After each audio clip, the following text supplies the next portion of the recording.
নমস্কার দর্শক বন্ধুরা, আপনাদের সকলকে স্বাগত জানাচ্ছি রেভ স্পোর্টস বাংলার এক নতুন উপস্থাপনাতে। আমি সোমনাথ এবং আজকে এমন একটা বিষয় নিয়ে কথা বলবো যেটা নিয়ে কিন্তু আপনাদের সকলের মনে একটা কৌতূহল ছিল। সেটা হচ্ছে আইএসএল ফিক্সচার্স। আইএসএল ফিক্সচার্স কিন্তু ইতিমধ্যেই রেডি হয়ে গেছে। এখনো ডিক্লেয়ার হয়নি, রেডি হয়ে গেছে এবং ডিক্লেয়ারও হয়তো খুব শীঘ্রই হয়ে যাবে। কেন এখনো ডিক্লেয়ার হচ্ছে না আইএসএল ফিক্সচার্স রেডি হয়ে যাওয়া সত্ত্বেও? এটার কিন্তু একটাই কারণ, সেটা হচ্ছে ব্রডকাস্টার। আপনারা জানেন যে আইএসএল এবার একটু ট্রাঙ্কেটেড ওয়েতে হচ্ছে, ট্রাঙ্কেটেড ফরম্যাটে হচ্ছে। টিমসরা একটু লেস কম্পিটিটিভ ভাবে কিন্তু এবারের আইএসএলটা খেলবে। Most of the teams obviously, কিছু টিম অবভিয়াসলি তারা কিন্তু পুরো কম্পিটিশন নিয়েই খেলতে নামবে, কম্পিটিটিভনেস নিয়েই নামবে। এবং সেখানে কিন্তু ব্রডকাস্টার নিয়ে সবার মধ্যে একটা বলতে পারেন ডাউট আছে, বা সবাই কিন্তু ব্রডকাস্টার নিয়ে একটা ক্ল্যারিটি খুঁজছে। আপনারা জানেন যে এইবারের আইএসএল সেখানে অনেক কিছু, আপনারা জানেন কমার্শিয়াল পার্টনার এখনো কিন্তু আসেনি, এবং এআইএফএফ নিজের উপরে দায়িত্ব নিয়ে নিয়েছে পুরো এবছরের লিগটা করে নেওয়ার ক্ষেত্রে। এবং ব্রডকাস্টার কিন্তু এমন একটা জায়গা, সেখানে কিন্তু প্রত্যেকটা ক্লাবসই ক্ল্যারিটি চায়, এবং ব্রডকাস্টার যতক্ষণ না অ্যানাউন্স হচ্ছে, বা ব্রডকাস্টার যতক্ষণ না ফিক্স হচ্ছে বা ঠিক হচ্ছে কারা এই বছরের লিগটা ব্রডকাস্ট করবে, তারপরেই কিন্তু এই ফিক্সচার্সটা অ্যানাউন্স হবে। এটাই কিন্তু আমরা যা খবর সেটা পাচ্ছি। আপাতত ফরম্যাট বা প্রত্যেকটা শিডিউল যেটা ফিক্সচার সমস্ত কিন্তু রেডি হয়ে গেছে। কিন্তু তারা ব্রডকাস্ট মানে এআইএফএফ কিন্তু ব্রডকাস্টারদের থেকেও একটা সে চায়। অর্থাৎ মানে কোন দিন কোন ম্যাচ রাখলে ঠিক আছে, বা কোন দিন কোন ম্যাচ রাখলে ব্রডকাস্টিং ওয়েতে বা রেভিনিউর দিক থেকে একটু বেটার হতে পারে, সেই সব নিয়ে কিন্তু এআইএফএফ এখনও একটুখানি হোল্ড করতে চায়। তাদের সাথে একটা ডিসকাশন বা তাদের সাথে একটা বৈঠক হওয়ার পরেই কিন্তু মোটামুটি আপনারা ব্রডকাস্টার হোক বা আইএসএল এ ফিক্সচার হোক, সেটা কিন্তু অফিসিয়াল অ্যানাউন্সমেন্ট আপনারা পেয়ে যাবেন। এবার যদি বলি যে এই যে ফিক্সচার্সটা বা গত যে দুটো ফিক্সচার্স বেরিয়েছিল, সেটার সাথে কি যেটা অফিসিয়াল ফিক্সচার হবে সেটার কি কোনো মিল আছে?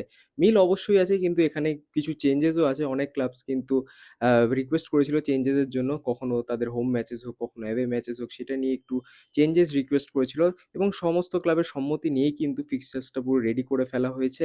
ডিক্লেয়ার হওয়া শুধু বাকি আছে ব্রডকাস্টারের সে এর পর। কিন্তু আপাতত যা আমরা জানতে পারছি, ভেন্যু হোক বা মাল্টিপল ভেন্যুস হোক বা আপনার টাইমিংস হোক, সেটা কিন্তু কোথাও না কোথাও একটু চেঞ্জ হলেও হতে পারে, স্পেশালি ভেন্যুসদের যদি কথা আমরা বলি। কারণ আপনারা জানেন দর্শক বন্ধুরা যে চেন্নাইয়ের যে হোম গ্রাউন্ড, আপনারা জানেন জেএলএন স্টেডিয়াম চেন্নাইয়ে, সেখানে একটা কনসার্ট হওয়াতে, এ আর রহমানের একটা কনসার্ট হওয়ার জন্য কিন্তু মাঠের অবস্থা খুবই শোচনীয়।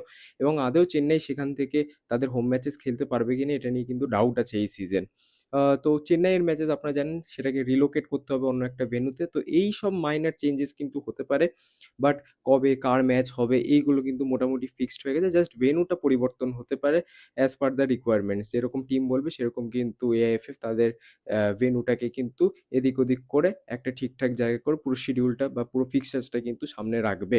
এবং এটা কবে অ্যানাউন্স হতে পারে ফিক্সচার্সটা? আমাদের যা অনুমান, ব্রডকাস্টারদের থেকে সে পাওয়ার পরেই কিন্তু ফিক্সচার্স অ্যানাউন্স হয়ে যেতে পারে। অর্থাৎ আপনাদেরকে বেশি ওয়েট করতে হবে না, ১ সপ্তাহের মতো ওয়েট করতে হবে না।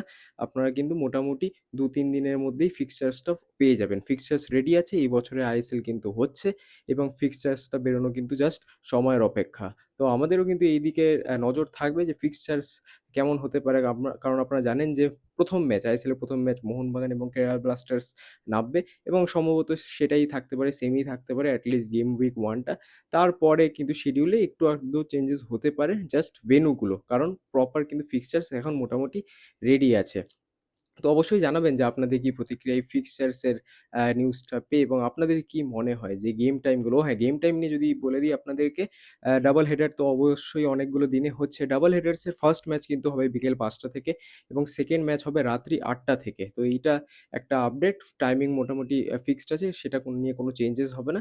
তো অবশ্যই আপনারা নিজেদের মতামত জানাবেন এই ফিক্সচার্স হোক বা টাইমিং হোক বা পুরো শিডিউলটাকে নিয়ে আপনাদের কি বক্তব্য, অবশ্যই কিন্তু আমাদেরকে কমেন্ট বক্সে জানাতে ভুলবেন না। এবং আজকে একটা ছোট্ট আপডেটের আপনাদেরকে দেওয়ার জন্য এই ভিডিওটা বানাও। তো অবশ্যই জানাতে ভুলবেন না যে ভিডিওটা কেমন লেগেছে। ভালো লাগলে অবশ্যই একটা লাইক করবেন, এবং চ্যানেলে যদি নতুন হন তাহলে অবশ্যই সাবস্ক্রাইবের বাটনটা প্রেস করে দেবেন। এবং আপনাদের সাথে দেখা হবে পরবর্তী ভিডিওতে। ততদিনে ভালো থাকবেন, সুস্থ থাকবেন এবং নমস্কার।